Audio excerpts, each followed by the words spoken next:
Wasa GS Wasa lekely Kenny Smara Izy fombarandregny zalabe na bonzo tsy azoko na ko fomba gasy zegny zala mbala tsara atsika tsy fandriagna raiky magnino anao magnano kara io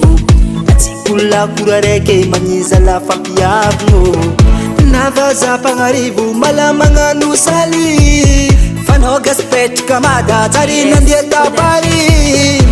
ano miavogno amin'olo anao matsy tavandra olo Teno, tsisy olo mavita tegna zao amin'ny amare faratsy raha anignenagna nanao mpagnarivo atsy mampambaza titizigna amin'olo nanao malaza miavogno kambaza ataonao agnaty lakoro nanao mpagnarivo atsy mampambaza titizigna amin'olo nanao malaza miavogno kambaza ataonao agnaty lakoro izy koa mba mety jerinao io mba ivoa satria fiarahamonigny tsy voavangambola enao tsara fa lalam-piainagna tsy voatery andeha mahitsy fô mora mivadibadike mety hotoronao mare hitadiny hafa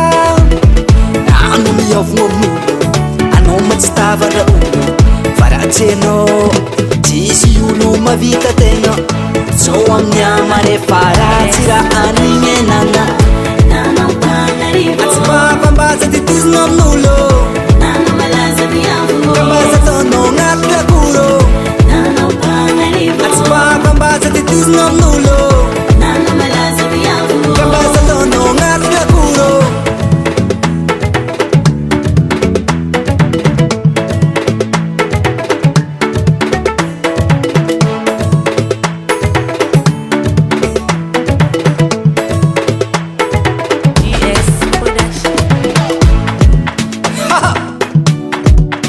Anao mety ambony amareno mety ambany